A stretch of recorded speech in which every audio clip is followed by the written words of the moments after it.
gonna be cool.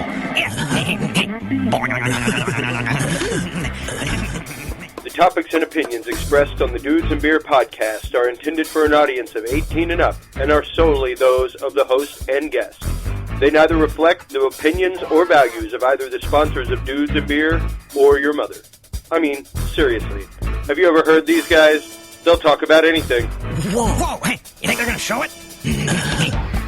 They'll probably just blur it out. Whoa, check it out, Beavis.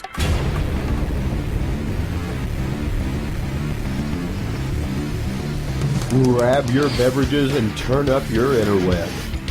Solving the world's problems 12 ounces at a time. It's Dudes and Beer.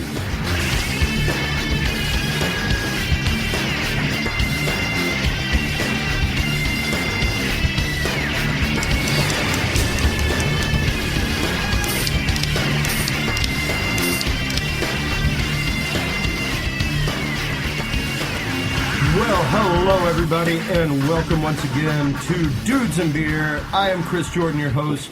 Here with me, as always, is the trusty Nelson Kugle and Steven Bishop. What's up? Here in the cave. Also tonight with us are the hosts of Those Damn Comic Book Guys. Oh, shit. We have Confucius Jones and Aaron Fresh Knight in the studio with us. Hell yeah. We're going to be talking about all kinds of comic book goodness. They're awesome, off-the-chain interview with comic book writing legend Chris Claremont. What that was like. Awesome. What started their show? What was the inspiration for it? You know, all of us podcasters have our own stories, so we definitely want to get into that. We also want to talk a little bit about Suicide Club, the recent release, as well as a lot of other movies coming out. Suicide and Squad. the possible Suicide Squad. I wasn't going to say anything. Yeah. They're all in the club. They're in the club. So we're going to talk about that and possibly get into the extinction of the X-Men whenever we get back from this message from our sponsor.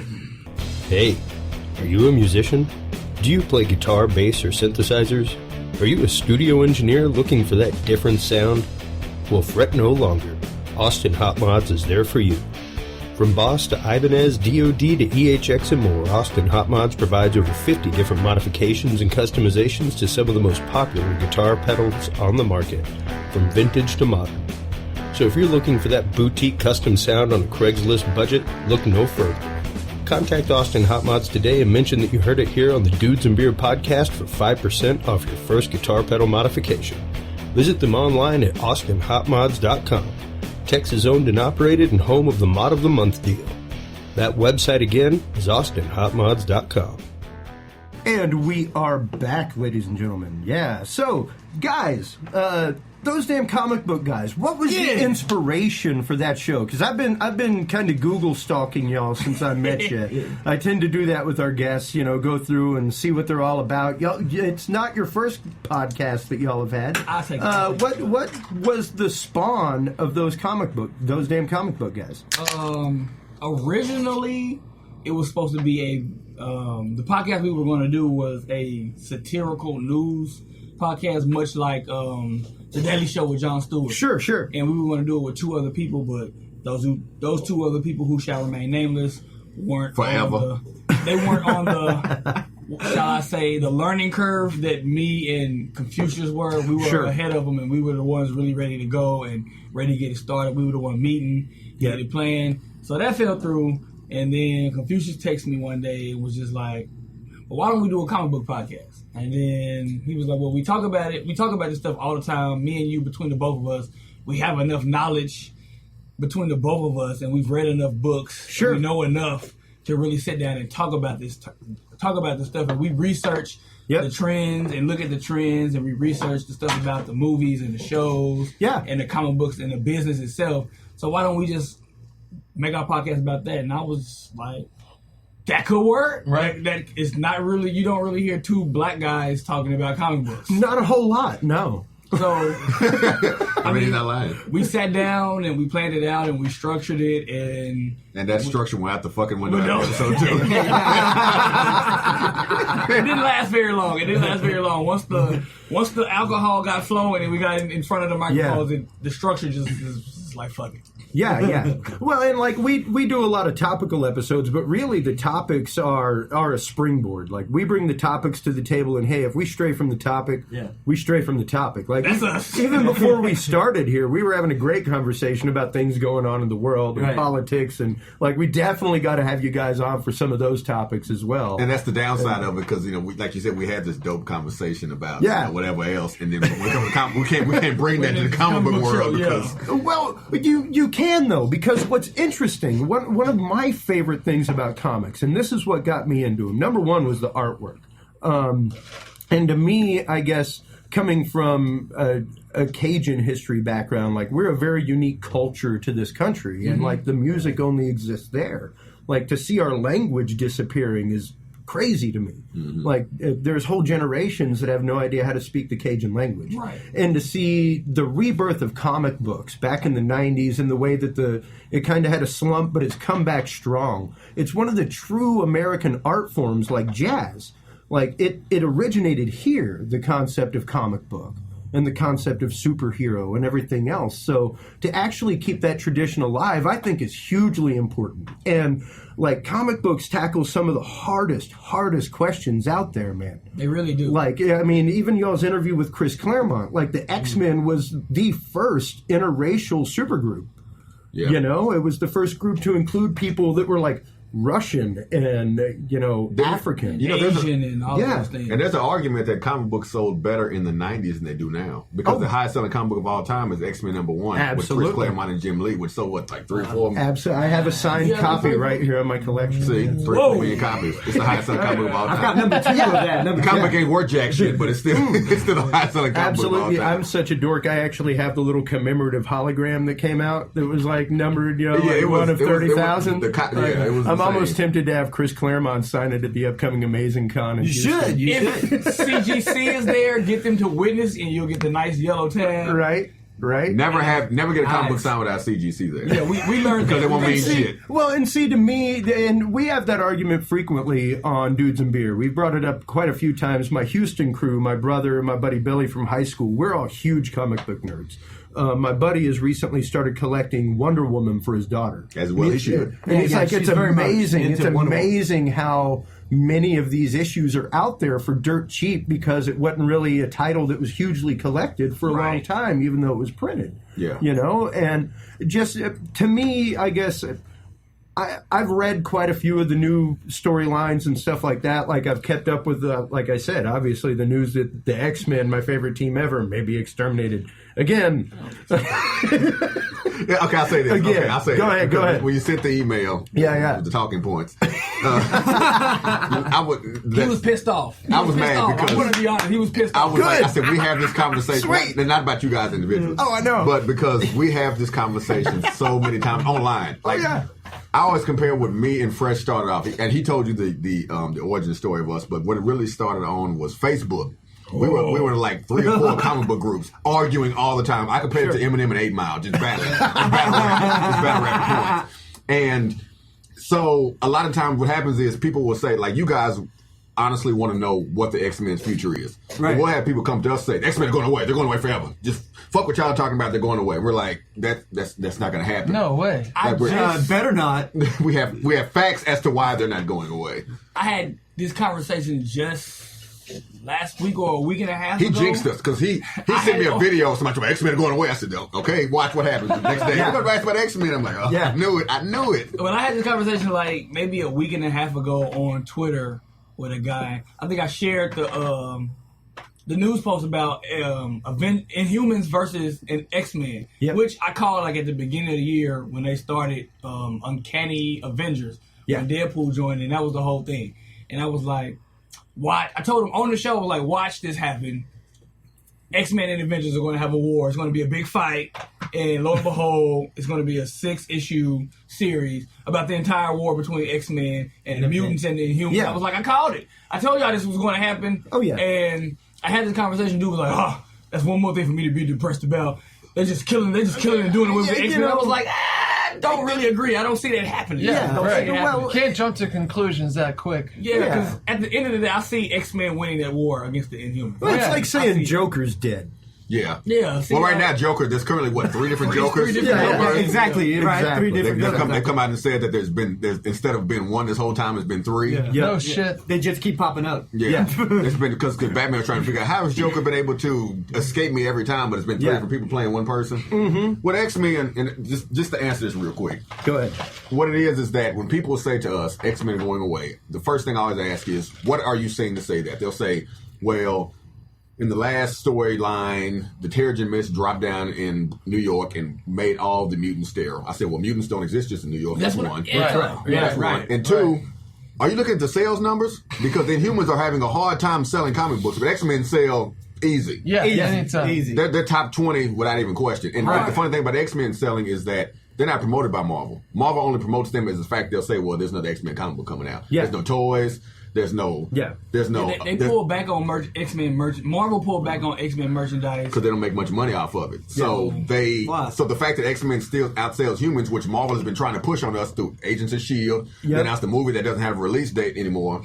It's like think of it as a business. A lot of comic book fans think of comic book news and moves as comic book fans. Marvel and Disney are a business. Exactly. Exactly. If X-Men sales without being promoted better than Inhumans, why would you cancel that? That's what I was just about to say. Since you were saying that they're pulling back on merchandise on the X-Men, I feel like people are like, oh, that's why they're going to kill them off. It's like that has nothing. That's the only reason. That's the only reason that they feel like Marvel is going to kill them off is because they pull back on merchandise. Right. And I think like post Civil War II.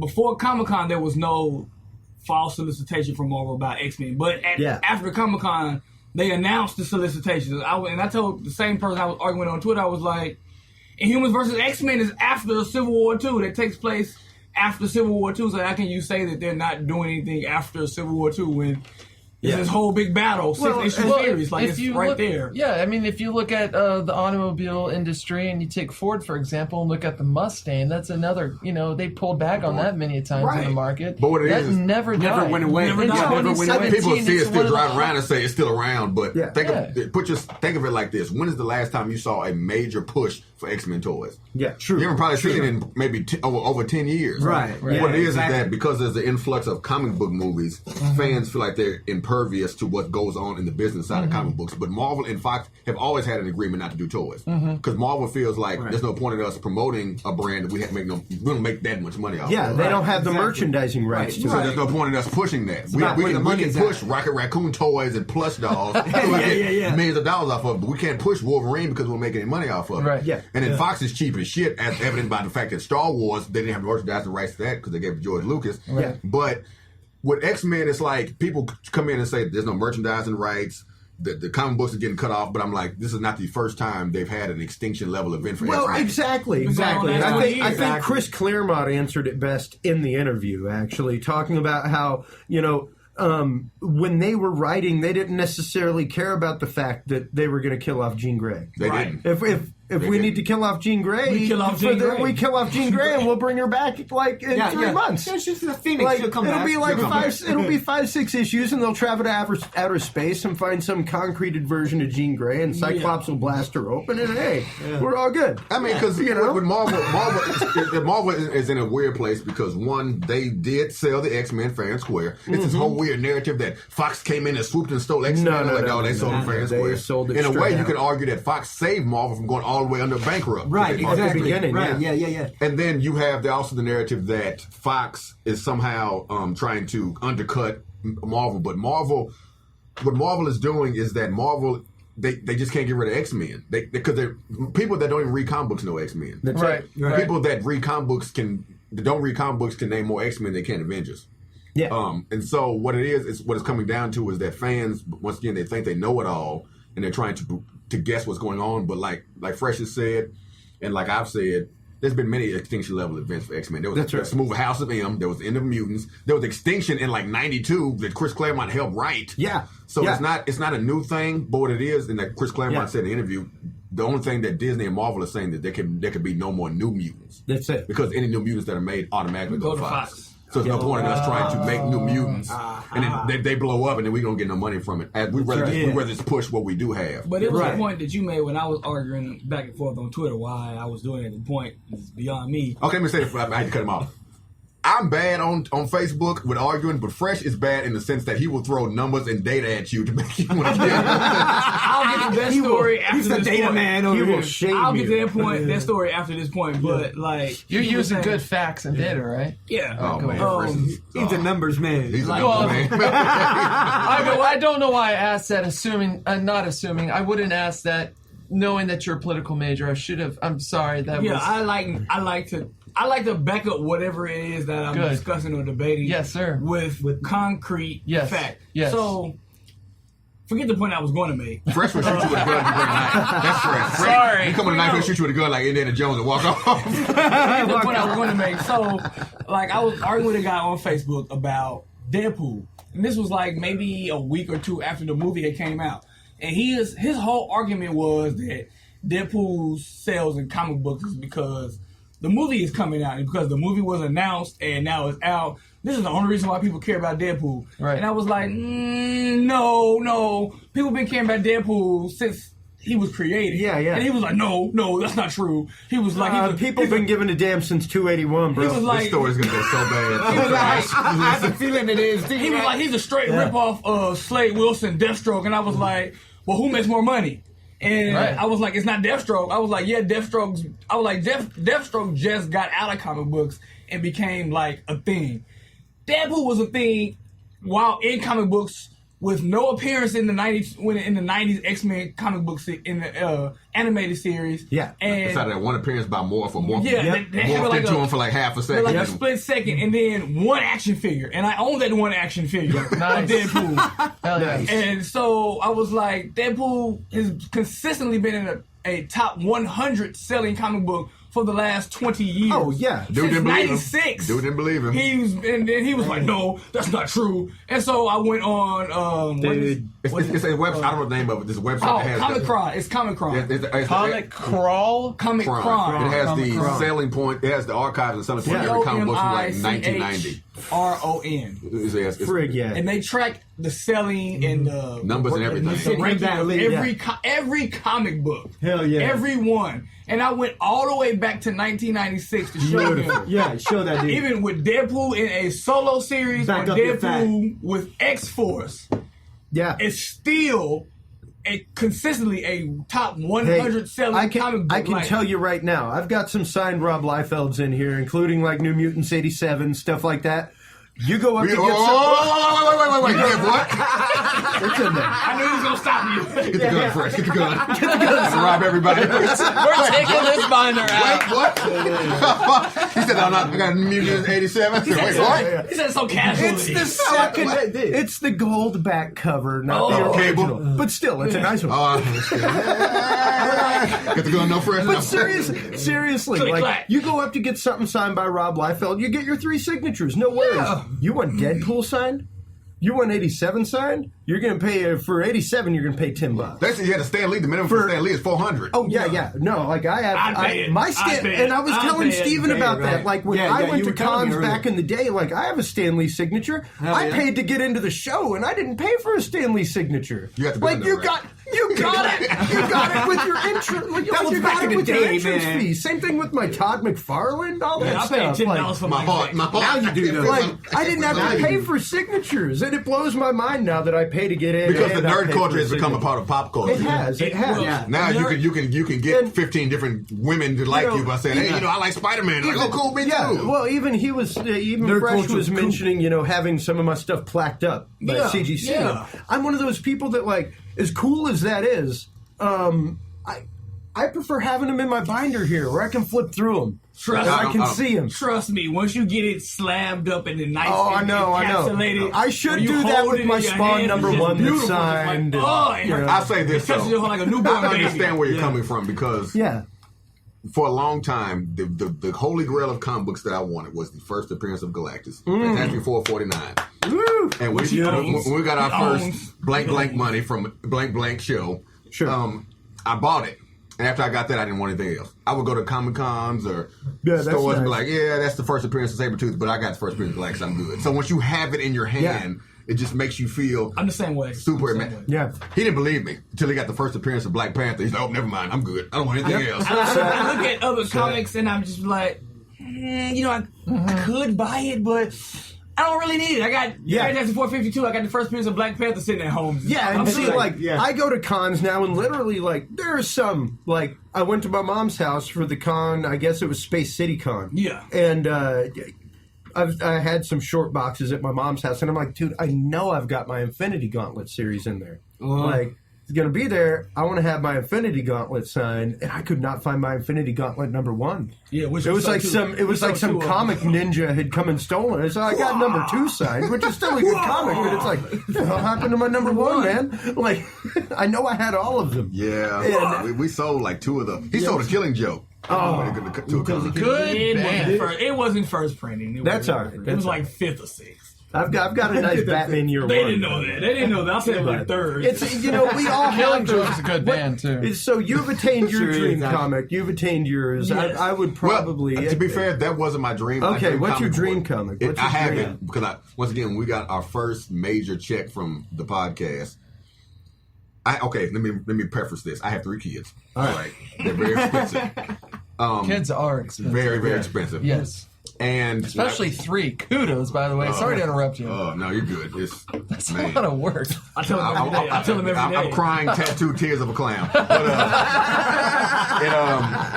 when we got our first check, I said, okay, I got to buy my kids something. I said, okay, you know what? I have to get rid of these nightmares of this comic book because before me and Fresh ever started the podcast, we had an eBay page and we were selling comic books that we owned. One of the ones I sold was Giant Size X-Men #1. Oh, it was kind of messed up. Little boxing on the the coupon was clipped out and it was writing on the side of it.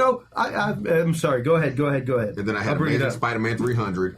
I had Ultimate Spider-Man #1. I had Amazing Spider-Man 36 Volume 3, which was the World Trade Center cover, was all black. Yep. And I sold all of them because I needed the money. Yeah. So. The 9/11 cover? Yeah. The all black one? Yes, I had it. Really? Yes, I had it. I don't remember that one. Nice. Whatever. Anyway. What's that I don't want to talk about it. I'm still haunted by memories, guys. But I had nightmares of Amazing Spider-Man 300 because it was constantly climbing. So as soon as we got our first check from the podcast, I bought it. I bought that. I bought Batman #1, New 52. I bought Amazing Spider-Man 300. I bought Fantastic 449. And I bought, what else did I get? I don't. Shit, I forgot. Batman 612, where Superman is choking him. Yep. Then you own it at first, and you. Well, I had the original version, but it was signed by Jim Lee. But when I found out that signatures aren't worth as much without CGC seeing it. What is? I'm sorry to interrupt you. What's CGC? Comic Grading Company. Okay. They slab up your comic books and give it a grade and make the price go up. And what's funny is that. There's a whole process to that. You got to have people taking pictures of folks signing it. You got to have a person first-hand experience. Share your experience. What's it all about? What's it all about? Explain the slabbing process. Last year? Last year at WizardCon here in Austin, we went, and it was our first comic book convention ever in life. Mine was so blown. We were so drunk. Wow. We were drinking that day. We were overwhelmed by the deals that we found I found Daredevil 180. The first book I bought was Daredevil 181 for $10. Wow. Dude, $10. The dollar bins or whatever. And I was just like, yeah. This is it. This is how the day is going to go. And then, the same booth that I found the Daredevil that we went back to towards the end of the day, and they had a Captain America Annual 8 already slabbed up for I think maybe $20, $40. And then they had a raw copy in the bin for $20. And another guy that we had never seen before ever in life, he was like, it'd be cool if you go right over there. Bullshit. Stop the story. He got the comic book, Captain America #8, right?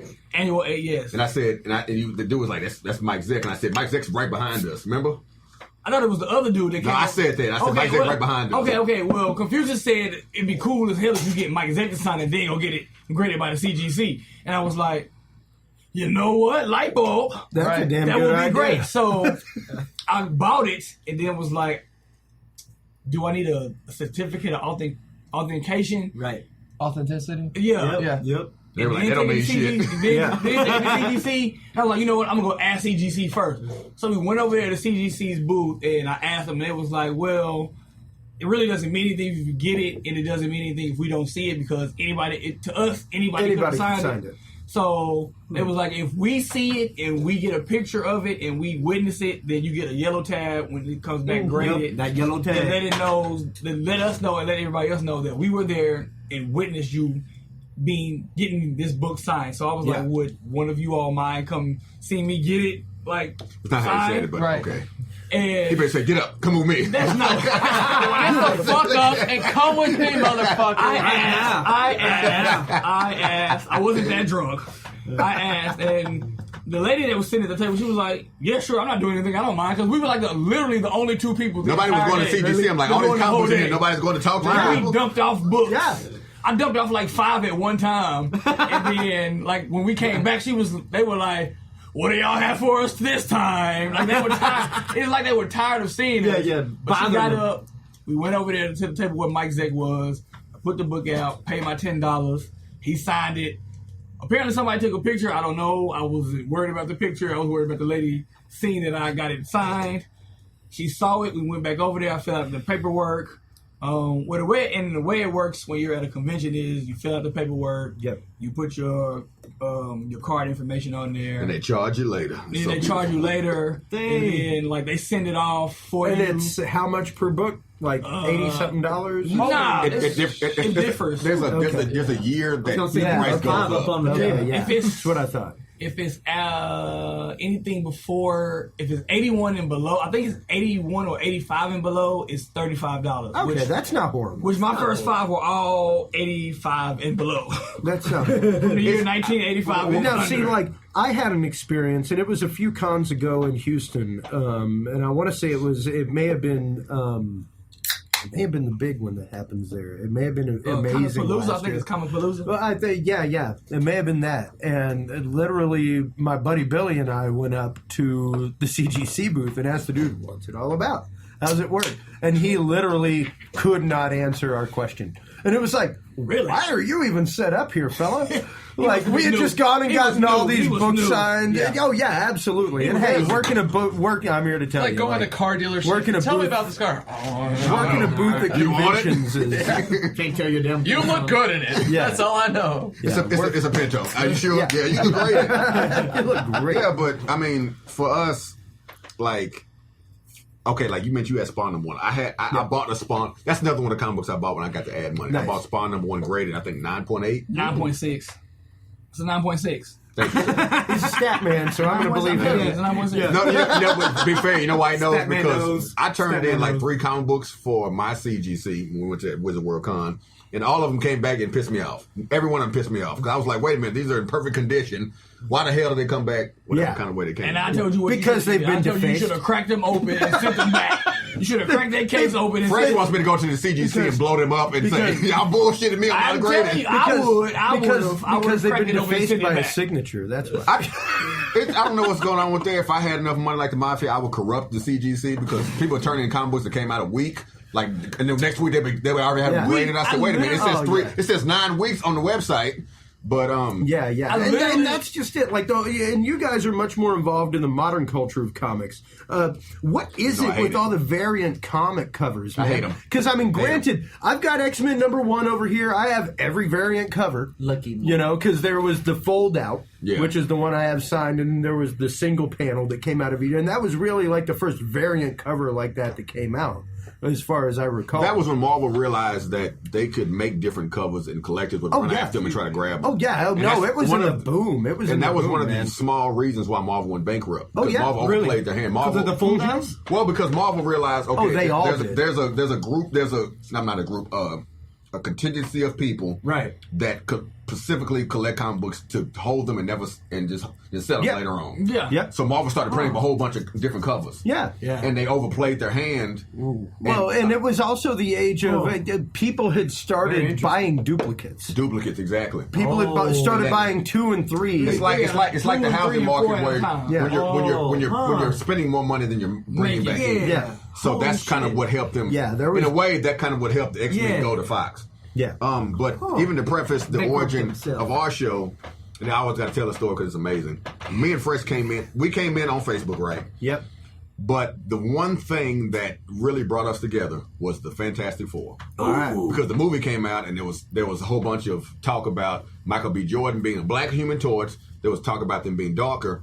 And when I came in, they brought, I think it was Fresh or another guy who won't be named because he can kiss my ass. He It's a lot of those guys on Facebook like that. he owes me money. But he brought me into a group and I kept seeing people argue about it. So I would argue back and forth. And this is the preface of the whole thing. But I would argue about the Fantastic Four, and I was arguing back and forth. And Fresh, and this is the epiphany I had with the comic book podcast. All right. Fresh, because he's been to college and I barely got out of high school. He told me, he said, "Yo, the Fantastic Four are doing bad not because of Michael B. Jordan or whatever the movie, sure, but because nobody buys their comic books. Nobody cares. Nobody cares. Nobody cares. Yeah. They have a long legacy of nobody caring. Fresh they do have a long legacy. Fresh ran down their comic book history and their TV history all the way from the 70s to where Bill Murray was narrating their radio show. And it did go, and at the beginning of Saturday Night Live. This is Bill Murray at the beginning of Saturday Night Live. No, that's the moments that Chris Claremont was talking about where SNL came over and wanted to do, and they did the crossover comic. And Bill Murray, of all people, was who? Johnny Storm. Yep. And nobody cares. And nobody cares. So from the 60s, and the comic books to the 70s, and they had a cartoon in the 60s. They only got one season. We've got to have you guys over for a movie night. I actually have a bootleg copy of the Roger Corman. I can't watch it. I can't do it. I got it too. I can't do it. I can't do it. I got it too. Mushrooms. I gotta get mushrooms. I can't do it. $1 million budget. It sounds like a movie night, man, for Dudes and Beer. That sounds like our movie night. I can't do it. But when you watch it, I've seen it before and it fucking sucks. It's so funny. It's so funny. I'm sorry. I can't do it. What is it? Roger Corman? It's Roger Corman directed the Fox made it in the early 90s to keep the rights. Yeah, because Fox has to make a Fantastic Four movie every. You know what? I want to say I right? saw that, man. It's on YouTube. I saw Fantastic It's literally Four on and YouTube. It sucked ass, dude. If you go see any Marvel movie at Alamo, they always play the commercial for Fantastic Four. It was literally shot on 16 millimeter. Yeah. Roger Corman was the king of B movies. Like he was the original Little Shop of Horrors with Jack Nicholson was shot by Roger Corman. Ooh, I need to see that. And it's pretty twisted. It's crazy. It's crazy. That was still here in Austin. Yep. Yeah. And literally, like, it's just amazing to know that he made that whole movie on $1 million and like a third of the budget went to the scene with the meteor. Like, literally, like a third of the budget. And it still looks bad. There's only one scene. Little Shop of Horrors? Yeah. The original version. Yeah, the original. But I'm talking about the Fantastic Four was $1 million and have like a third of it went to the comic. I think I saw that Fantastic Four movie, and man, it sucked ass. It did. All their movies suck ass. There's not one movie they ever good. It's like there's nothing to preface. Like they all suck ass. Yeah. It's funny to see fans at that point in time because he told me that and I was like, why are fans defending this movie but you don't buy their comic books? Right. The highest selling comic book they had was their last issue. And I remember I'm a Fantastic. I consider myself a Fantastic Four fan, and I went out to buy issue 642, 643, 644. Mr. Galactus is shaking his head. Yeah, no. I went out to buy. I'm not saying he's lying, but like Fantastic Four, literally like the afterthought of Marvel. I went out every week to buy the last 4 issues, 642 to 645. And when the week came out to buy 645, I went to literally every comic book store in the city of Austin, and they all said, it's sold out. And every owner or everybody that I asked was like, I don't know what happened. I guess it's the last issue. But now they seem to care about Fantastic Four. They was like, we still got 644s and 643s and 642s and 641s. Everything leading up on to the the shelf. last one. Like, they're still there, like the first printing, but 645 is sold out. And I'm like, y'all literally only bought it because it's the last issue of Fantastic Four. The last one. So y'all came out and bought it, but it's still first printings in other stores that are sitting on the shelf. You go to Austin Books and Comics and Fantastic Four, 645 first printing is sitting there full stock on the shelf. Like nobody's touching it. Nobody's touching it. Nobody's buying it. And like, nobody just cared about Fantastic Four. Like they have a long decade, like 4-decade long history of just filming. Nobody cares. And even more than a decade is the sad thing, because they were the progeneration of a lot of really great characters in the Marvel universe. Silver Surfer was the first edition. Galactus, Inhumans, the Watcher, Black Panther, like all these great characters. Fresh always contend that issue 40 through 52 was the best run of comic even before, you could say 38 to 55 was just they introduced so many characters. A great run for Fantastic Four and comic book period. Like Superman, their villains in first introductions do better with other people than their own. Yeah, which is sad. I have a question. What are you guys favorite comic books like? What do you like? Go ahead. I don't have to even read them, but just characters. I'll let Nelson go, maybe. Oh, fuck. Nelson wasn't ready. I think the only comic book I have is the Fantastic Four comic.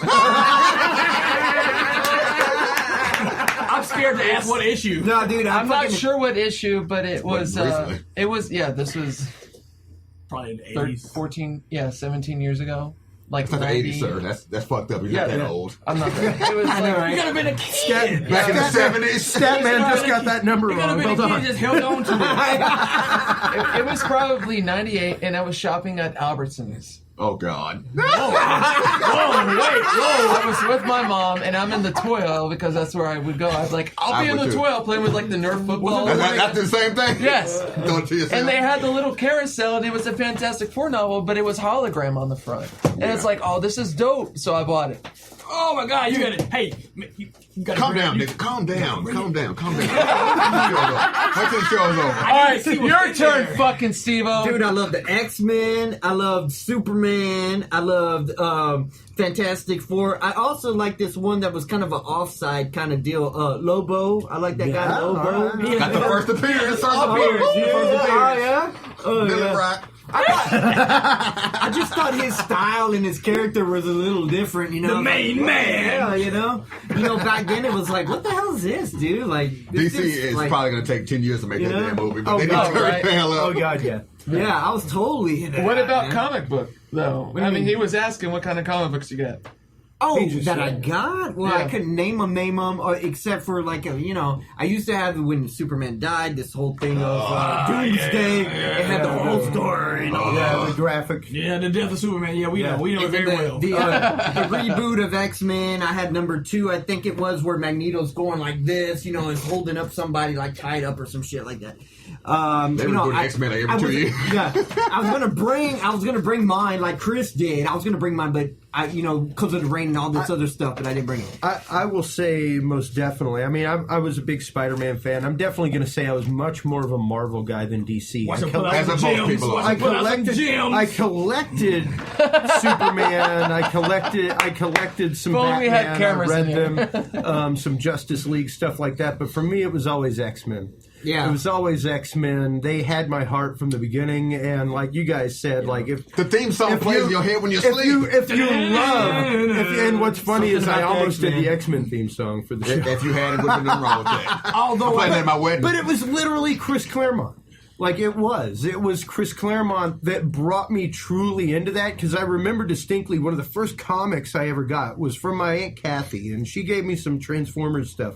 But my dad came back from a trip to Italy, and he gave me these Italian comic books that are worth money. That sure it's great. And one of them was literally the version. Oh, we sold that. Oh, I'm so hurt. My neck hurts. Of X-Men. I'm so hurt. Uncanny X-Men 234. You're alive. I see you. You're here.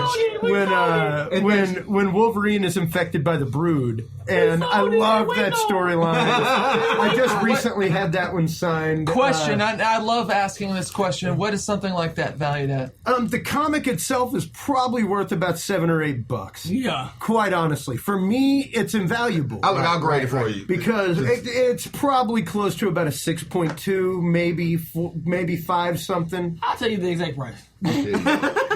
See, this is quite what honestly, I'm telling the other all one my friends about our fucking cell phones. is X-Men number Get one. the goddamn Like, truth right X-Men there. number one. Very true. Let me get to the site and I'll I tell don't you. know. This X-Men number one is I think it's in the 9s. Man, I don't see too much spine damage. No, that one's never been opened. No. And if you notice, there's my version of the certificate of authenticity. That's the actual band I wore the day that I got Chris it. Claremont, the reason we interviewed him is because Pretty a sweet lot of new on comic that. book fans don't understand that his dope. view on the X-Men. this right what? here. Yeah. It's what launched it. It's what launched it into the This is like an spotlight. I remember that cover. The characters This is like an 8-7. the characters like Gambit, Jubilee, Psylocke. Psylocke, Dark Phoenix. That's what launched it into the spotlight in the early '90s, in the rebirth of the comic book industry. It's what brought about the cartoon on TV. Because he told a whole you listen to new the interview, generation. he said that X-Men, he came from Fantastic Four to X-Men X-Men. was Yeah, failing. X-Men absolutely. was failing. Yeah, he came from And, that. X-Men was so bad off, and Fresh told me this, and And I was watching I watched the documentary on YouTube. Yeah. And they were giving it the whole history of the X-Men, and they were like, Yep. Right. X-Men when it first came out in 62? Yeah, something like that. Yeah. Like by the time it hit, Giant Size came out in 75. So everything before 75, X-Men was doing horrible. Yeah. And so Marvel had this idea where they would take already existing issues and existing covers and like put a different color on the background of the cover and just market another issue. Issue 35 would be like issue 84. Yep. And then they would resell it. Yeah. And people would buy issue 84, but it would be the exact same thing as issue 35. They were all just basically reprints. Right. Up until 75 when they did Giant Size X-Men. And that was when you got Wolverine and Nightcrawler and Storm. And all of those. It's when you got a whole rebirth of a team. Yeah. Well, like you said, Chris Claremont said because the reason he kept creating new characters is because, as he said, as a human being, if you walk outside and talk to random strangers, they're new characters. Yeah. So that's why he kept creating new characters. Yep. But Chris Claremont, like the interview for us, one, it was ironic because me and Fresh were talking about what guests we wanted. And I said, you know what? I'm going to talk to Chris Claremont. He probably will say no, but we'll see what happens. And they end up saying yes. Yeah. Hell yeah. The only way you find out is to ask. Yes. Exactly. That's And the no worst is not thing. that hurtful beyond the age of 23. Yeah, the worst It's thing they're really going to not. say is no. That's my point. It's like ask, and they're going to say no. Well, I talked to his manager. People. Yeah. Hey, your people call my people will do one. And I told him straight up, I said, I feel like Chris Claremont doesn't get the respect he deserves for the X-Men. Yeah. Like everybody talks about Wolverine this and whatever that. Yeah. I said, but Chris Claremont wrote the stories that most people identify with. That's A right. lot of people identify Marvel comic books with Stan Lee, but Stan Lee stopped writing comic books at a certain point. That's right. But a lot of the stories were taken over by other people. So Chris Claremont. And when it comes to the X-Men, a lot of people identify the X-Men with the 90s version, which Chris Claremont Jubilee sucks. I fucking hate her. Yeah. which Chris Claremont had a lot. He had a lot to do with. We'll get into that. We're going to take a quick pause for the cause and come right back. And exactly, and that's why we have our episodes arranged this way. So when we come back, we're going to get into why Jubilee sucks ass. We're going to get into. I'm going to be out on this one because I like Jubilee. We're going to get into more of the. I'm not a comic book guy. I just like her for the cartoon. He's going to ruin her for you. So when we come back, we'll get into those topics and more. Everybody, stay tuned for part 2 of this fantastic episode with those damn comic book guys. We'll be right back. Yeah. You've been listening to the Dudes and Beer podcast. Visit us online at www.dudesandbeer.com. Find our audio streams on SoundCloud.com and Spreaker.com/Dudes and Beer. Follow us on Facebook /Dudes and Beer. Thanks for listening, everybody. And until next time, drink responsibly.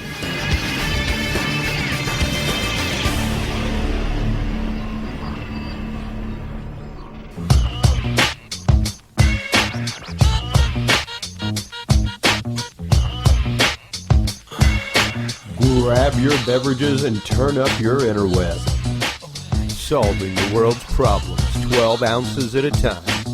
It's Dudes and Beer. Well, we're the freaks of the industry.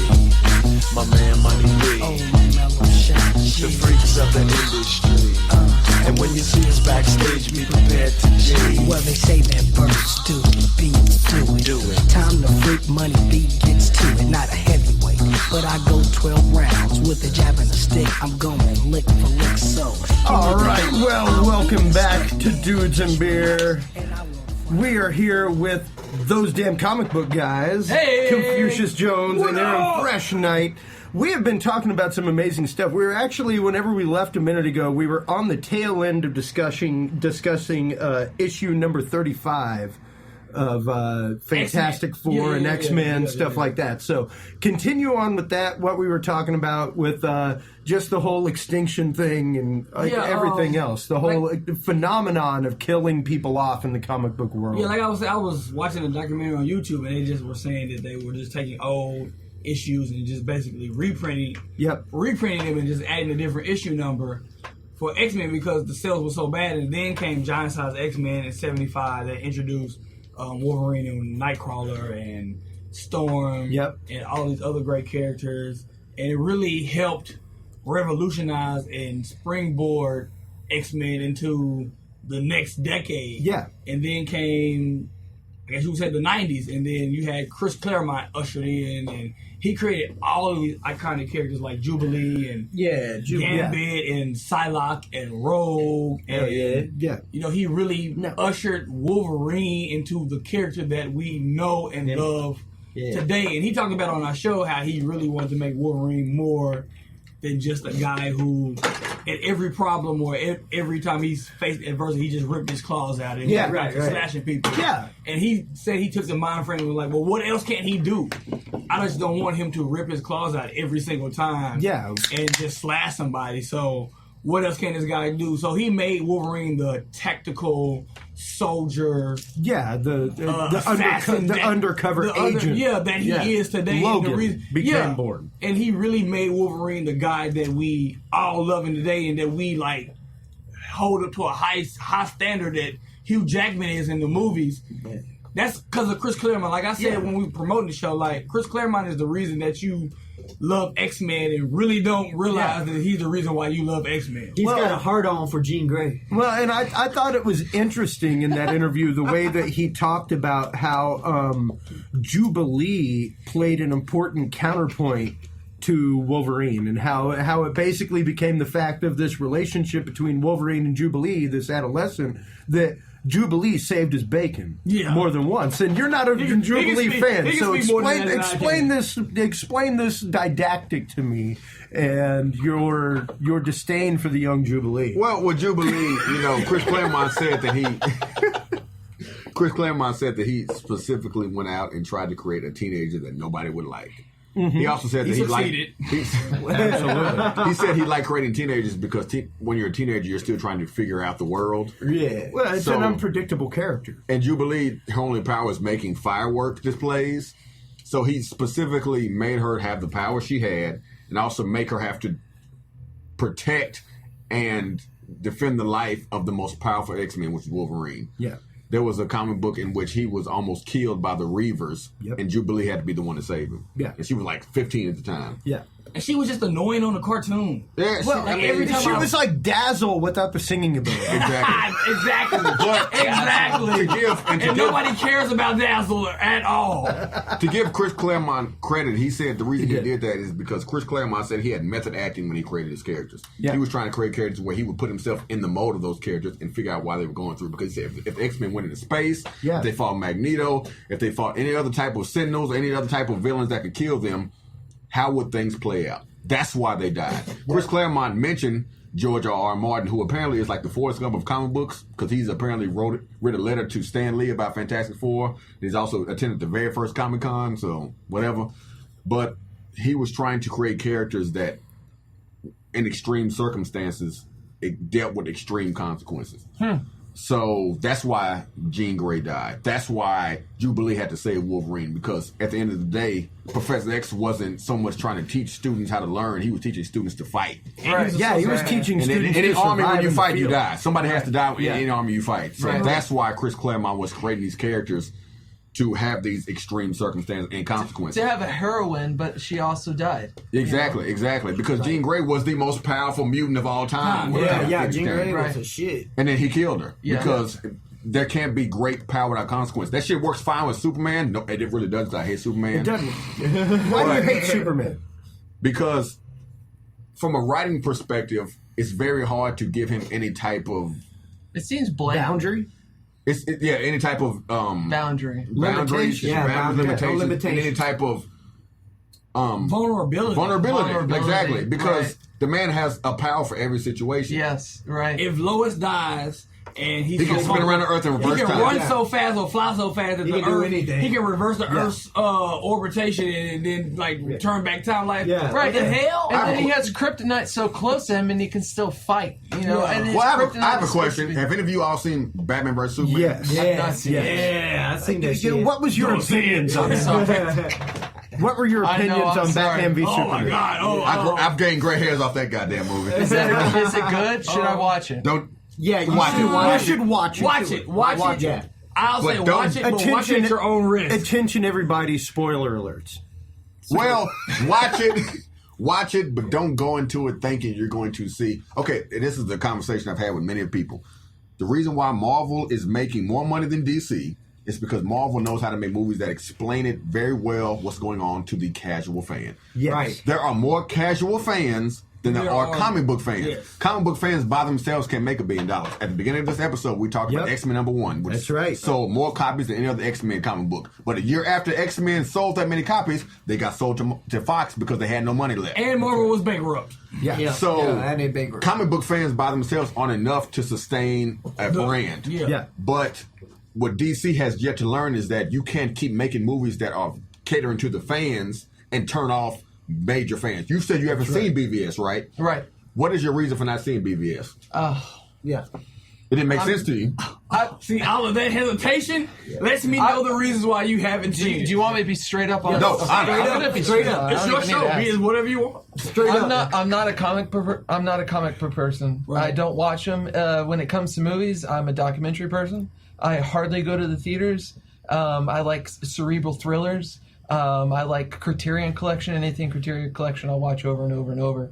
When it comes to comic books, I've never been in that base. I've never been in the collector mindset to want to read and understand the whole series of all of these series of events.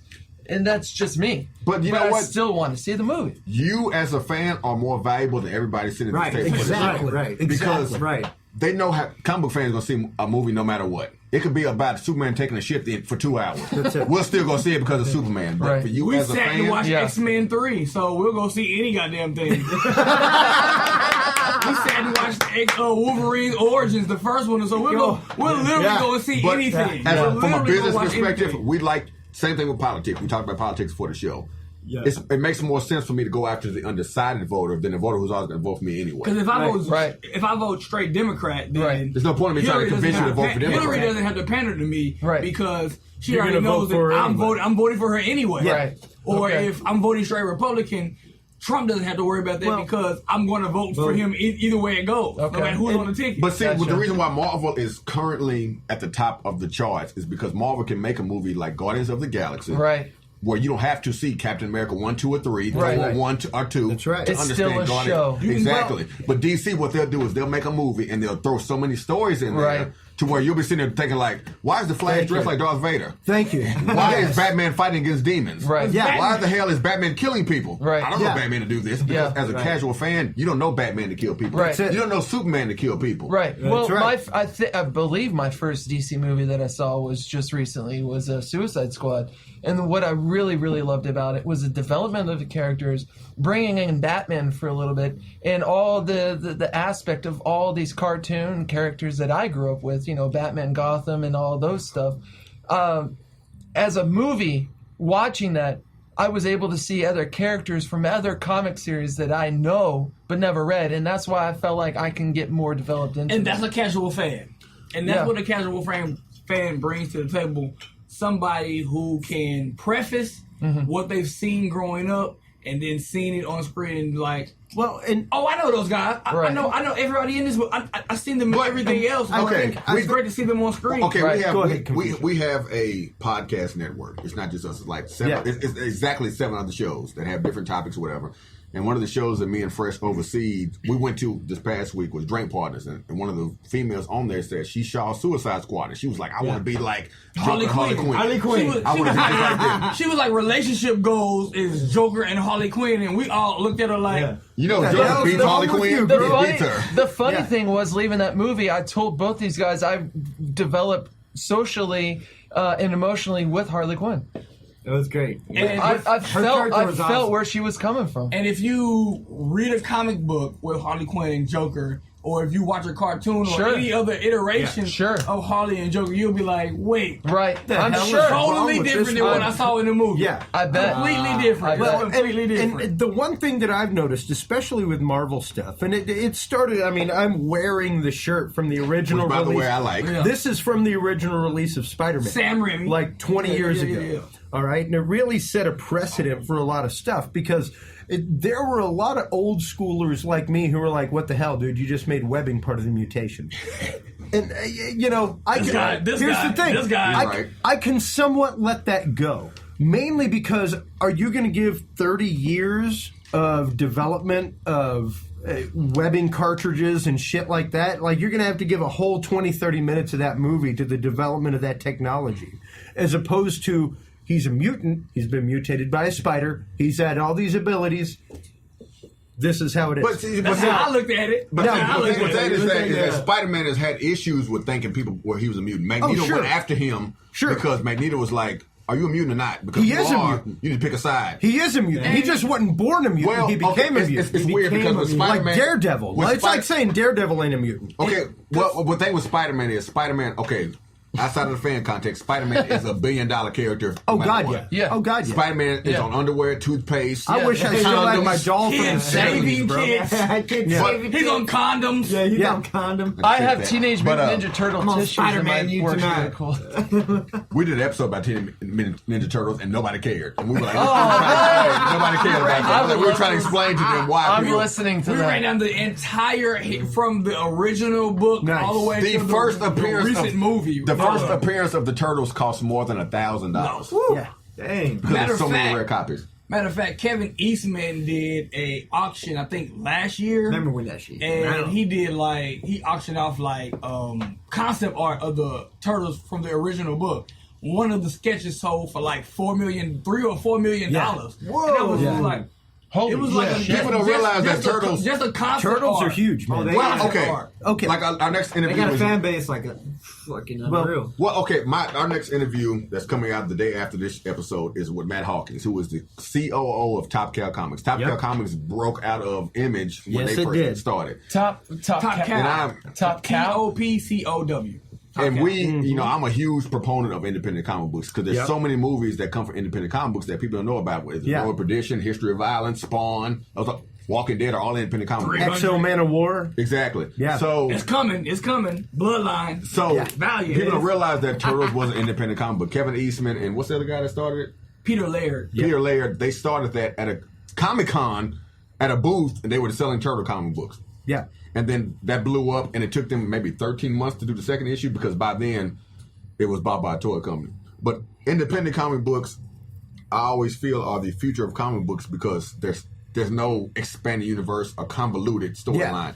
If I was to if I worked for Marvel and I told each of you to say, I want you to write for Spider-Man, there's 3 things you couldn't do. Peter Parker had to be white. The web shooting had to be, he had to make himself, and Gwen Stacy has to be dead. And he has to be a virgin. He has to be a virgin. I would tend to agree with that. So if you were a writer, you would think to yourself, damn, I'm already coming into it with these different parameters that I can't go around. But with independent comic books, you can write whatever the fuck you want to. When Robert Kirkman sold the idea to Image about Walking Dead, he told, because Image asked him, what is the end game for Walking Dead? He said, well, aliens created zombies. He was lying his ass off. He was lying. He said, I just needed a reason to get in the door. And he got in the door, created Walking Dead, and Walking Dead is the most worth comic book in the last 10 years. It's worth over $10,000 the first issue. And it's the highest rated TV show. It's the highest rated comic book TV show on television, and one of the highest, I think it's in the top 3 highest rated Everybody, and on top of that, television. Robert Kirkman is now a partner in Image Comic Books. He sold that many comic books. It's just go ahead. I have Preacher graphic novel. Oh my god! So I'm hoping that I love Preacher. Y'all keep wanting to give me a heart attack. This shit. I have Preacher, and then I have the other one he did. It was Cayman or something like that. I know what you're talking about. Yeah, I know what you're talking about. Yeah, and I like those. What it is that Neil Gaiman, who created Angela for Spawn, if you know that, but sued Todd McFarlane and took Angela. And Tyler Farr and still ended up getting it back. Well, because Todd McFarlane's a cokehead. I've said that for years. But, hey, there's something wrong with Little Blow. Not for Todd McFarlane. It always comes back to blowing hookers. If you create Spawn on Blow, you keep doing Blow. I have no problem with that at all. You keep doing all the Blow you need to do. But with independent comic books, because at some point in time, the comic book bubble for DC and Marvel has to burst. It's not going to stop. I don't think there's going to be no comic book movies at all, because Chris Claremont made the point that with Westerns, people always say, well, comic books are like Westerns. We say it took Westerns almost 3 decades to stop going. Yeah, when I asked the question. He made a great point with that. When I asked the question about it, and like Steven Spielberg said that the comic book movie genre will go the way of the Westerns. Yeah, okay, and Chris Claremont was like, well, when you really look at it, Westerns started in like the 40s and went all the way to the 80s. That's 4 decades of... Oh, okay, stop talking. Turning out movies. What knocked out the Westerns? What genre of movies knocked out the Westerns? I don't know, but... Comedies. What'd you say? Comedies. Sci-fi. Comedies, sci-fis. Comedies and sci-fi. I feel we have more sci-fis than Western. And when we went to go see Suicide Squad, they have another reissue of the Magnificent Seven. I'm talking about they redid True Grit. But I'm talking about the flip over. Lonesome Dove. They did Lonesome Dove again. You know he's right. It's sci-fi because Star Wars started. That's right. $1 billion It was Star literally sold as a spaghetti samurai western in outer space. It was Star Wars. And Star Wars knocked it out the park. I was showing these guys because the artwork for the poster came out before the movie did. Right. And if you look at the sword that Darth Vader is holding in that poster, sword. it's actually got. It was mine as a samurai. It's a saber. Yeah, Listen, exactly. I'm gonna say really this. I'm a comic book guy, but Star Wars is my religion. I've been trying to convince all of my children's mothers to name my daughter Padme for so many years, but nobody would do it. My middle name is Parker, and you have no idea. Me and my wife, I mean, we've been married for 4 years. Of course, we've tried to have children. We're working on children, all that kind of stuff. But I was so close to convincing her that Peter was such a strong and beautiful name. Peter Parker. Until she saw Spider-Man, and she was like, "No, we're not doing this." You don't understand. Star Wars is a religion. I'm a Trekkie guy over Star Wars. My nephew is named Nathan after. He saw after Star Trek Cable. Beyond and said it was good. No, I'm talking Star about Trek the was pretty fucking damn good. shows. Star Trek Beyond was pretty damn good. I'm not gonna. I like the original Star Trek, and I like Next Generation. I like Deep Space Five. I like Next Generation. I like Babylon. I love all of those fucking Star shows. Trek is amazing. I like Star Trek love Next Star Generation Trek. with Patrick Gene Stewart. Roddenberry, Now, if we're talking movies, fuck, dude, Star Wars all the fucking way. But TV shows, fucking Star Trek was Star Trek. amazing. Star Trek. Oh my god! I have a binder full of comic card size of these like Star Trek folds was that would show amazing. like the little fuzzies and like what their weaknesses was and how they came aboard on the Enterprise. And you flip it over and like Klingons. William Shatner like, recently said that William Shatner said that Star Trek owes a debt to Star Wars, but I was like, No. I said no, it's Star Trek. It's Star Trek. I don't even fucking. I don't believe that. I say this about Star Wars when it comes to movies. Like J.J. Abrams said when he got the job to direct Star Wars.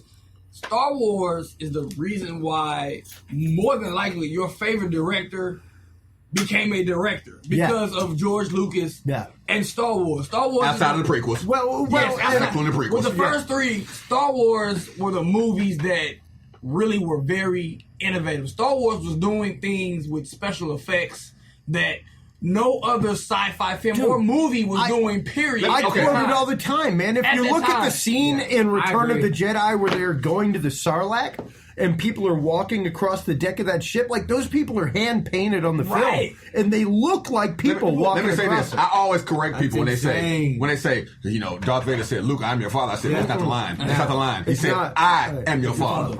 But for me, okay, my order of 3 favorite movies of all time is The Godfather Part 1. Oh God! There you go. Because there's no mistakes in that movie. Godfather Part 2. No, The Empire Strikes Back, That's mine. Yes. and unfortunately Belly. Did you never see Belly? Belly? Belly? Yeah, dude. Oh, Bring it. oh, he's the realest. Yeah, that's in my top 10. Smooth. Oh. Smooth in my It was a top bad 10. movie, but I love it. I love No, Belly. that was a smooth ass movie whenever it came out. Cinematography man. was amazing. It was Cinematography awesome. amazing. But going back to where you were saying, people were saying that if it wasn't for Star Trek, Star Wars would be around. So THX 1138, George Lucas's first film, Yeah. that was 1971. With Robert Duvall, yeah. Yes. Yeah, Now that Duvall was an on that. excellent movie. That was fucking, sci-fi beyond fucking beyond. belief. Star Trek started in '69. George Lucas has already been around at this point. I think George Lucas was in high school in '69. George Lucas was 23 at that time. Star Trek- The dude has already had the obligation and the motion in his mind to be thinking Well, George sci-fi. Lucas's first successful movie was American Graffiti. So I think that Star Trek allowed George Lucas to make a space movie that people would accept, but had it not been for Star Trek, nobody would have given a shit about space. But even prior to American Graffiti, he did THX 1138, Well, and that was the proof of your And American Graffiti is a fucking excellent. But Harrison Ford in it. I love The it. proof of your argument is in the fact that they gave him like what was it, $1 million something to make the movie. Yeah, I think it's And so, it I was have an another question. incredibly small budget, but at the same time, it was like, tell you what, y'all pay for this movie, I'll take the merchandising, whatever. And it was the most brilliant move on his part ever to take the merchandising. Because Fox for was that. like, Fox looked at They it like, had no vested interest whatsoever in the but movie. you know They what? saw To it as a be project. fair to Fox, George Lucas didn't believe in Star Wars because he made No. a bet with Steven Spielberg. Yes, he did. Steven Spielberg said, "Okay, I bet you that Star Wars makes more money than Close Encounters of the Third Kind." Yeah. Yep. And George Lucas said, "I bet it won't." And then it did. And to this day, Steven Spielberg still gets paid off of Star Wars. Well, I don't know about now because he sold the rights to Disney. But before he sold the rights to Disney, Steven Spielberg still got money off Star Wars. Oh, yeah. Because of that bet. Yep. But I have another question. Out of the USC alumni, because the alumni of that class was legendary. It was huge. Who has the most successful career? Francis Ford Coppola, Steven Spielberg, George Lucas, or Brian De Palma? If anybody doesn't know, Brian De Palma wrote the opening script for Episode 4. Yep, and not only that, he wrote and directed Godfather 3. Name him again. He also did The Untouchables. Oh, name him again. I love that movie. Name him again. I gotta hear him again. Okay, Brian De Palma, Steven Spielberg, George Lucas, and Francis Ford Coppola. I've got to go. The question was, who has the most successful? I've got to go successful? Spielberg. I say I Spielberg. say Spielberg. Yeah, I say Spielberg, then Palmer. I say Spielberg. Money wise, I'm talking about money wise too. Oh, money-wise. You gotta include money. Then I you've would got go to with George go. Palmer, Lucas, and then Spielberg, Coppola, Steven. and then Lucas. No, You said George. who number one? No, De Palma I'm would be- asking the Money, you think George about money? Lucas, I'm Steven asking Spielberg. I'm asking all four again. It would be in this order. It would be literally Steven Spielberg, George Lucas, Francis Ford Coppola, Brian De Palma. George That would, Lucas. if you're talking about monetary income, that would have to Steven be Spielberg Spielberg. still runs DreamWorks. Right. And DreamWorks did Kung Fu Panda, I think. Oh, Yeah. they've Yeah, done all DreamWorks kinds of Yeah, did yeah, fucking they did. Toy Story. Toy Story. did- No, That's that was Pixar. Pixar. That's That Pixar. was George Disney. Lucas. That was George DreamWorks Lucas. did yeah. Ants. They did Shrek. That was Shrek. That was Shrek. George They Lucas did, and what was the one you Kung Fu fucking Panda? from Apple. They did Holy Ice shit. Age. Steve Steve Jobs. Jobs. Steve Yeah, Jobs. Steve Jobs. DreamWorks also did Ice Age. Yeah. I hate that. I mean, I love I Ice say I hate that fucking movie. Dream- All my kids love that movie. And they I've did seen every DreamWorks one of them. fourth or fifth one. One of them numbers. But out of all of those, Have y'all- all those four of those people, only one that doesn't have an Oscar is George Lucas. Damn, that's so fucked Who did up. man. Hoodwinked? Was that DreamWorks or was that Pixar? That was DreamWorks. That was DreamWorks. It was DreamWorks. Woodwinks was so fucking Anything good. with Dude, that was fun. blatant adult content in the Yes. animated Oh, film is yes. DreamWorks. Well, you already know. And they had Putty for the guy's voice. We've always said that Disney will never let you forget that they made something. Of course. Disney will push it in your face. So Disney! like for instance, Rogue One is coming out for Star Wars, right? All right. And Darth Vader is going to be in the movie, probably all of maybe 5 minutes. But they're going to push him in your fucking face. Right. They're like, don't forget Darth Vader's in this. Darth Vader's in this. He's in it. You're probably watching HGN with your wife and be like, wait a minute, what the fuck does pearls have to do with Darth Vader? We got Darth Vader pearls for Rogue One. Don't forget he's in it. We got black pearls that look like Darth Vader. I give you one better. And Disney never lets you forget that they make anything. They still sell Woody and Buzz Lightyear toys. I know They because I still spent sell $200 on my daughter's birthday. There you go. Yeah. No, those There are you top go. sellers. And Which you asked me I for remember Aladdin. going to see that movie on some pretty powerful hallucinogens. Me too. Except for the There's some hallucinogens. I need to. Whoa. It makes it way That's more a worth first. it. That's a first. Hey, Lorax on acid is really good. What? Oh. Welcome to Dudes and Beer, boys. I saw Superbad on weed, exos, and liquid. Oh, I thought it was the funniest movie of all my Hold on now, Codeine, let's don't Exos, go and admitting to weed. felonies. What'd you watch? Superbad. Oh my Super bad. I saw neighbors. I laughed as soon as the credits. I said, this movie's hilarious as hell. I saw Neighbors 2 on high as shit off. What was White Widow weed? And I thought it was the funniest shit. I in the world. remember going to see the re-release before the release of Episode 1 of Star Wars. Whenever they re-released 1 I have through the poster 3. of episode 1. I remember distinctly one nobody knows what afternoon. it It is. was spring reading day. You know, they always gave you fall reading day before midterms and spring reading day. yeah, And, I know. And that shit was released like in the middle of spring break. It came out in 99. Yeah. And it was like, well, man, we're all jacked up. Like, and we were on shrooms, all kinds of shit. 'Cause you're And real. It was like, hey, man, we got to have something to do. Dude, let's go out and see Empire Strikes Back. And it was literally like the three of us in a movie theater at like 11 o'clock in the morning with like a 6-pack of beer each that we snuck in our coats. Like me in college. That was back when movie theaters used to put the movie poster outside of the movie theater. Yeah. Now they put fucking numbers up and shit. Yeah. I don't know what I'm seeing. Yeah, but literally, it was one of the most incredible, memorable experiences of my I love life. the Going 90s. to see a movie that I saw when I was a kid being re-released in that kind of state of mind. It was just absolutely okay, insane. another question for y'all. What am I crazy? Yeah, I'm- yeah, I'm- what's that question? Go ahead. Go ahead. People. We love questions. What is your favorite comic book movie? Let me say this before y'all jump into them. Let me preface this. My favorite comic book movie of Iron all Man 3. time. I think I got mine. Iron Man what? Iron Man 3. Fuck out of here. Blade. I love Blade. Oh, I Blade was Blade, the best son. comic movie of all time. Was Matrix a comic book before? Blade No, is it a wasn't. shit, No, it was dude. not. I always say Iron Man 3 because you champion Iron Man 3. I like Iron Man 3, but it's not the best comic movie of all I time. can't- I can't- That's why I said it. I can't Blade. say that I liked Blade. Iron Man 3 mainly because of the fact that The Mandarin. they turned Mandarin into a fucking counter spot. Thank you. And it's like, Thank you. where the fuck is my Fing Fang Foom? Thank you. I want to see some rings of power. I want to see Fing Fang Foom. Now, 10 granted, rings. the original Mandarin was racist as shit. So was Fing Fang He hated Foom. with big So's buck titties. Iron Fist. What the fuck? Thank So's you. Black Yeah. Panther. Come on. Yeah. And Luke Cage. Luke Cage Cage moved had an was supposed to afro be and Shaft. bell bottoms. He was supposed to be Shaft. He was a supposed to be bad Shaft. mother. The comic Shut book your was mouth. Shaft. Yeah, true. But I say my favorite comic movie of all time is Blade. I love Blade. I can watch that over I and over. love And Blade. I remember waiting on the block around the corner to go Blade see is a Blade. Where do you live at? I never. Yeah, This was granted. Where? This was in Houston. Okay. Oh, okay. But I mean, it was a big movie when it came out. Like for us, But nobody knew it was comic book Marvel. fans, Nobody knew Marvel. I The- totally forgot that was the Look, same okay, guy that look, was in check it. Spider-Man. Look, At check the it. time, Marvel- there was a big Well, we subculture. researched this. Marvel made that movie made I think maybe $30 million at the 30, box yeah. office. Yeah, yeah. It made yeah. $35,000 for Marvel themselves. Marvel made $35,000 that movie. Yeah. That's it? Yeah. That was It- the that's Blade. it. 35,000. The first 35,000. The That's all first they Blade made. is what prompted Marvel to put in their head to say, you know what, we need to start doing our own thing because Yeah. we're not making enough money after helping these people make movies off our characters. Yeah, exactly. After using our characters, our effort. And Imagine if everything somebody else. did a Dude in Beers podcast, a movie, and y'all made $2,000 off, and they made 60 million. Like, I okay, you know gotta what? make 5Gs minimum. Something's got to change here. There's no way. There's no way. Imagine them making like $35,000 off and y'all only getting $2,000. Let's go around the table here. Yeah. Steve-O, your best comic book, your favorite comic book movie. Now that he reminded me about Blade, God, man, Blade was one of my fucking favorites. But We're exactly the March of Dimes. Yeah, if it wasn't for Blade, I'd do X-Men. The first one?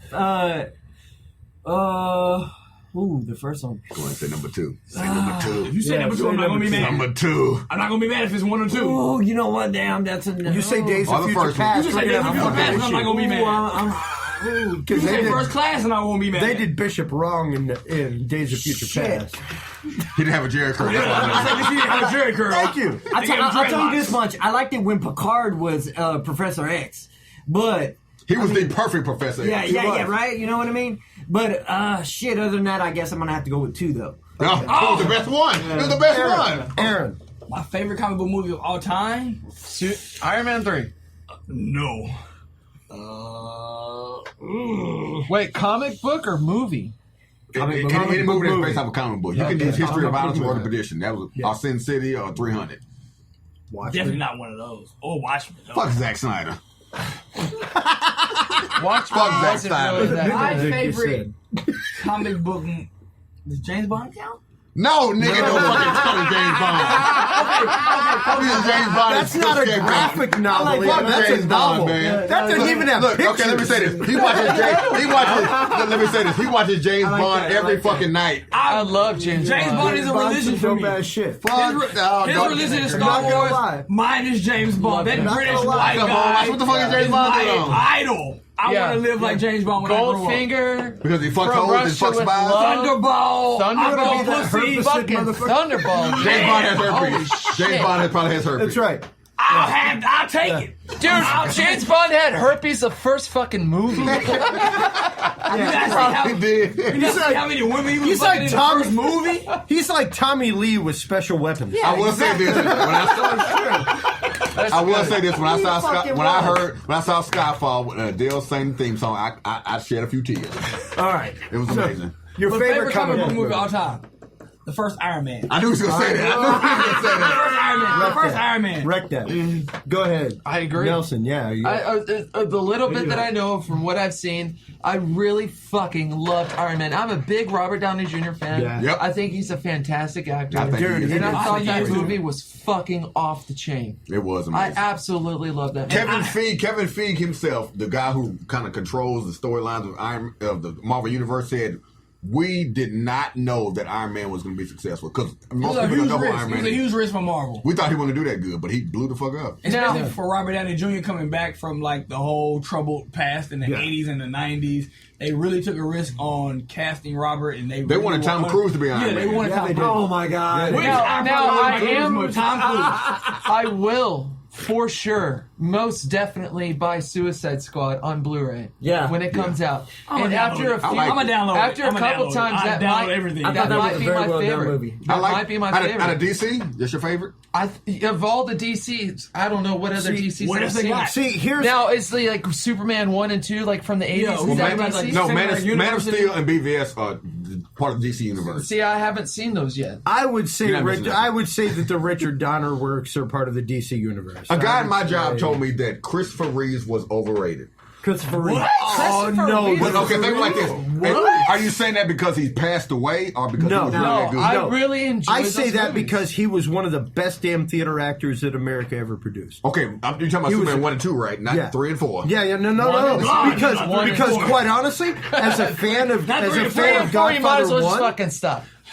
Superman Pryor 1 and could've 2 said was that. written by Mario Puzo, the same guy that wrote Godfather 1 and That's 2. my Godfather. And the fact that it trying was to name my kids divided Mario into Puzo. 2 movies, like it's hard pressed for me to not say Superman 1 and 2 is probably combined. I think what Because it was really humans one have to movie. I'll use say machine this. supply. With nerd culture, it's now to the point where you can have different people sitting at the table who know a little bit about it but can Yeah. still can participate in the conversation. Like, you can see BVS or Man of Steel. You haven't seen it yet, Yeah. but you can still participate in our conversation because there's so much going on with the nerd culture. There was one point in time where all you had was comic books, and maybe 1 or 2 movies a year, which were either Spider-Man or X-Men. Right. And with Christopher Reeves, I liked Chris Reeves because he did a great Clark Kent. And I hate Superman. I hate him because he has every power for every situation. Right. But I like the humanity of Superman. Exactly. Man of Steel was good until he was a hobo. He was hitchhiking, which didn't make any sense to me. I had a problem with Superman the day that Superman left Earth. He was Superman for like 2 weeks in that movie. When Lois Lane was pregnant. Yeah, that didn't and make it's any like, sense. wait a minute. Hold on. Like number one, that's within the character of Superman to leave a pregnant woman. He would never leave his pregnant woman.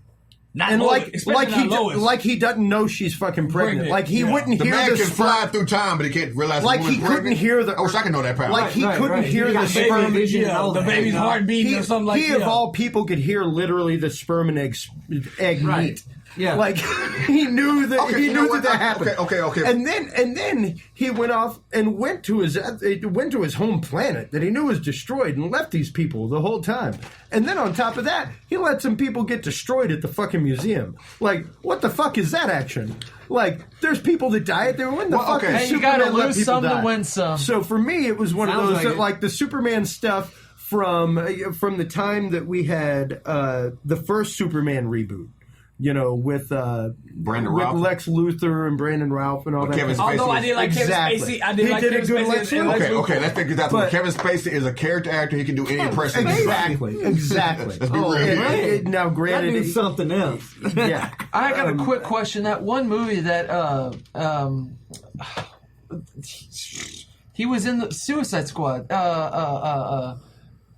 Fresh Prince of Bel-Air. Oh, Will Smith. Deadshot. Well, let's get Hitchhike, into was that a Suicide comic Squad. book? Yeah, it's I would It have was? to say that my favorite comic book movie of all time would probably have to be Avengers 1.